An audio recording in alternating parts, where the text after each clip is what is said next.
Good morning, everybody. Hope everybody's doing well. Happy end of school for those who are experiencing it, for your children or for yourself. It's an incredible period of time, isn't it? The kids get so excited about this time. I remember myself, the joys of freedom. And what's amazing about this time is that deep down, what the kids really want is structure. They really want to be with their friends. They really want to have a structured day. But this feeling of freedom is so enticing to them. It's so exciting. So for those who are experiencing it through their kids, this is a little bit muted from years past, where it was just sort of unadulterated joy for school ending. But it's an amazing transition. I think we all have that to some extent, where we all want that level of freedom, that ability to do whatever we want. But really our greatness doesn't take place in freedom. Really our greatness takes place in structure. And that's a big difference. As one gets to be an adult and we don't have structured environments, it becomes much harder for us to understand that.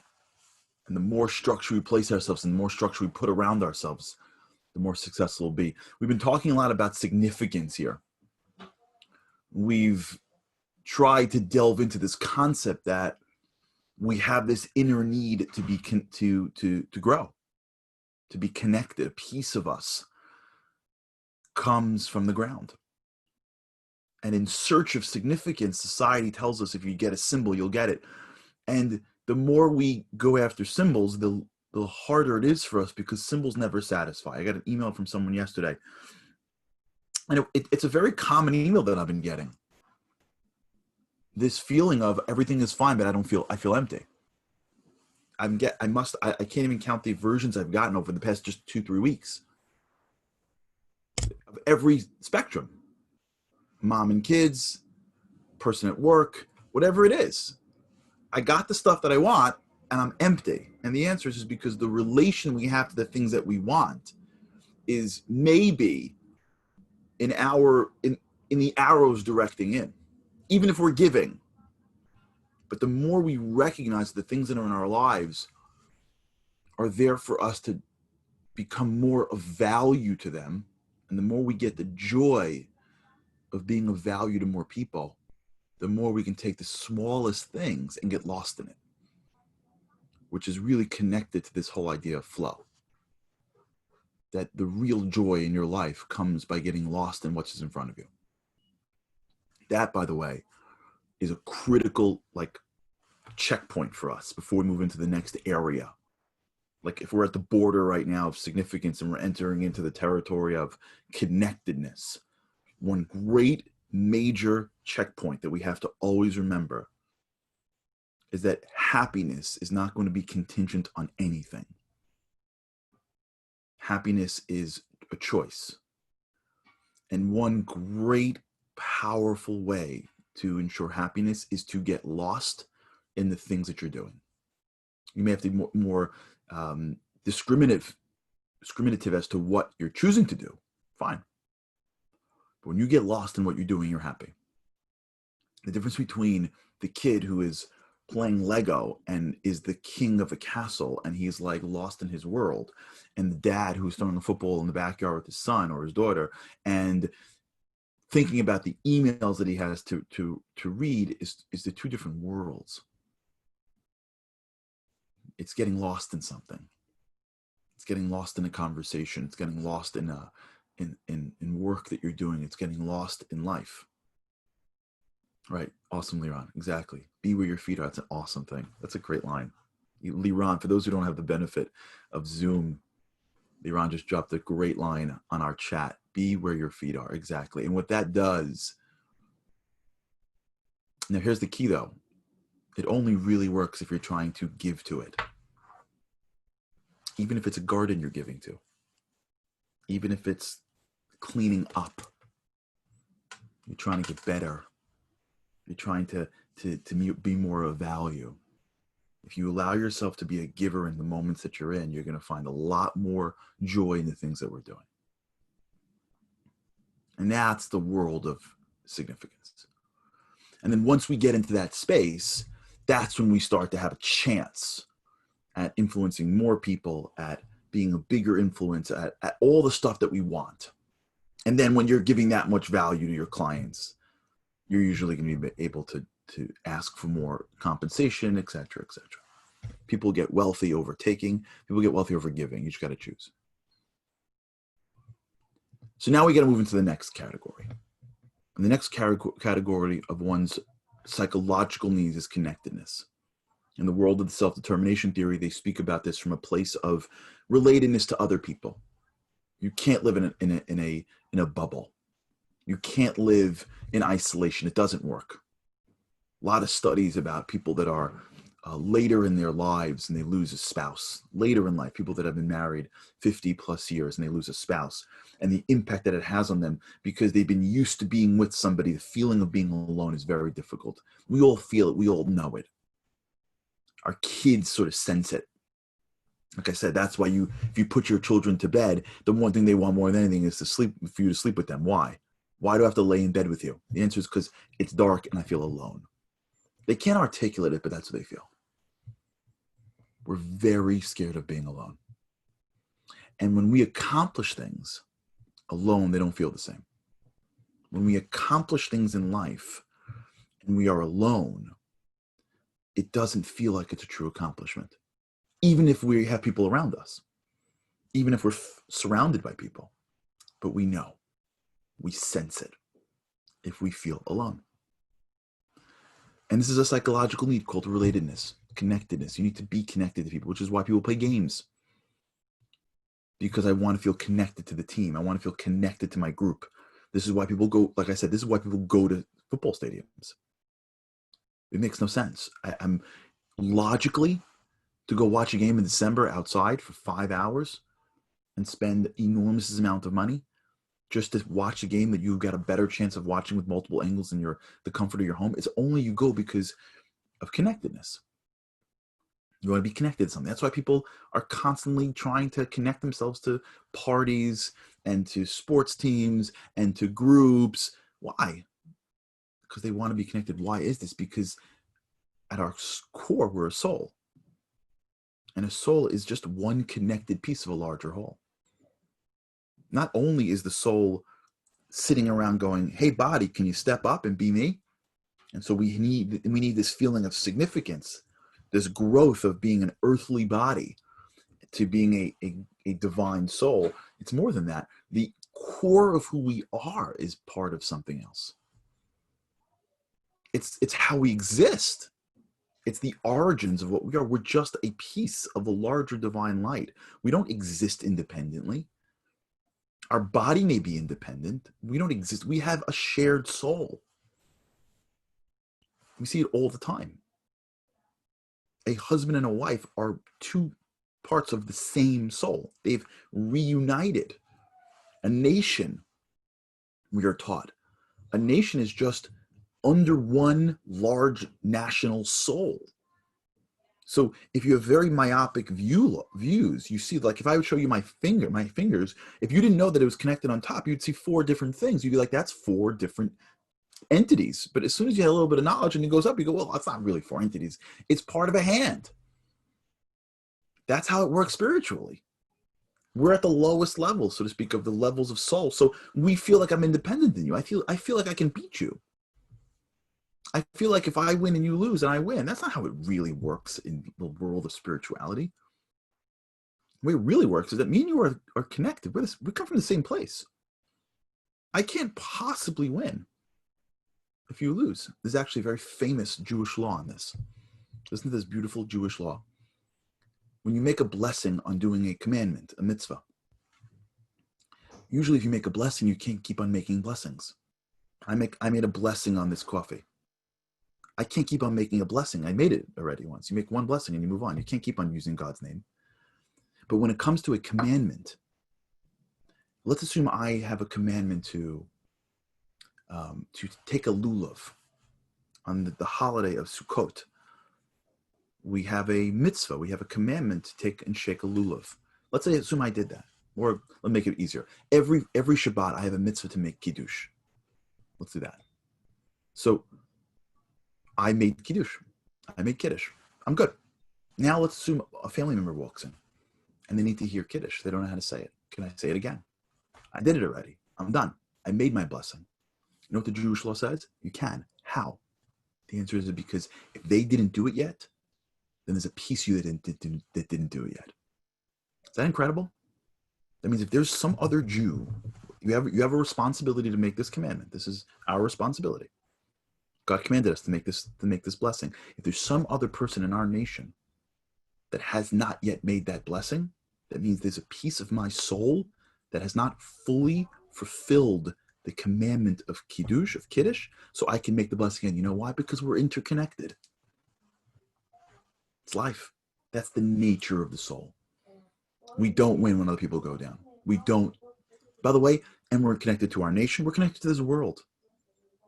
We don't win when other people lose. It doesn't really work that way. If they're your enemy and you have, okay, fun thing. Now that means that I'm not going to be fully fulfilled in this world if I'm not connected to other people. I don't got to be connected to everyone, but I need a true sense of connection to someone else, to other people, in order to feel fulfilled. Now, this is where it gets complicated. How do we do that? Now, it can't be that everyone's got to pat me on the back, right? Then we get lost in the trap of significance. If I got to wait for the whole world to love me, then I go back to my old traps. So what's blocking connection? What's blocking connection?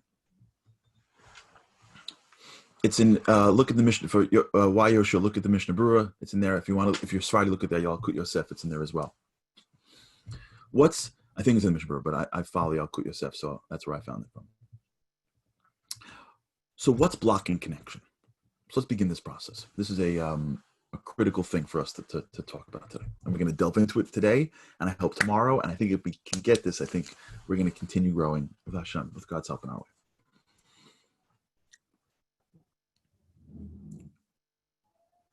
Kids are little. Let's start with kids.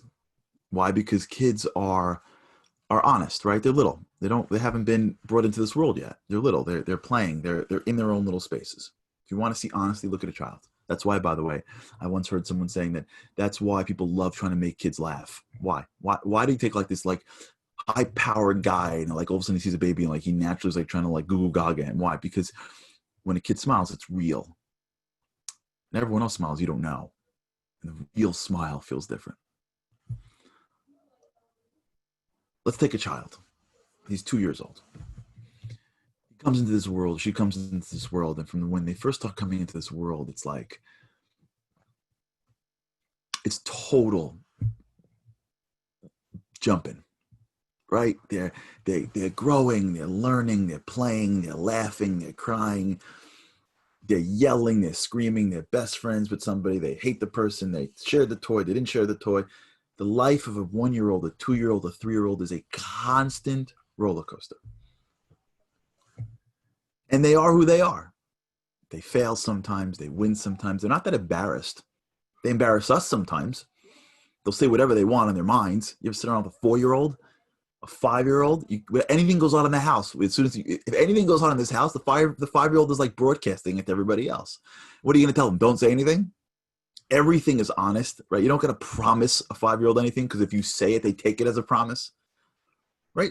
They play with anything. It's a different world. They watch kindergartens usually don't have, there's no drama in kindergarten. There's no like, he sat next to me, I'm mad at him. There's no like, did you call me last night? There's no drama. They're just kindergarten kids. I don't know. They're sitting around and playing. They may be out of space, but they're just the sense of who they are is who they are. That kid grows up, and now the kid becomes 6 or 7 or 8. Sometimes a little later, sometimes a little earlier, depends on the kid. And that kid's about to get on the bus. And if it's like in my house when they were little, and I would say to them, okay, everybody, bus time, whenever we get them all ready. And like wintertime in New York gets cold sometimes. So it's like we have a little process. I would do like hats and gloves and jackets and knapsacks and kiss, and off you go. Hats and gloves and jackets and knapsacks and kiss, and off you go.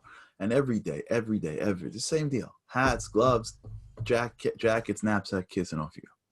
So you put the kids on the bus, you put the kids on the bus, you could put the kids on the bus. All of a sudden, one day something happens. Hats, gloves, and the kid goes, "Oh, I don't want to wear my hat." And you go, "Why?" And he goes, "But I don't wear my hat." And you say, "Yeah, but it's cold outside." And the kid looks at you and goes, "Yeah, I know, but I'm not going to wear the hat." And you're like, "Why? It's cold." And they tell you the following line. There's different versions of this line, but this is the beginning. "I know it's cold, but I'm not going to wear it. Because when I wear it, I look like a geek, nerd. I don't like it. It doesn't look good." And at that moment in that kid's life, there's something that has been born. There's something else that exists in the life of that child that is not them. Because what normal human being would want to be cold, even if you're 8? What, an 8-year-old wouldn't put their hand in the fire. They wouldn't deliberately go outside if it was cold. But why would an 8-year-old or a 9-year-old or a 10-year-old deliberately choose to not put on something warm? Because when they get on a bus,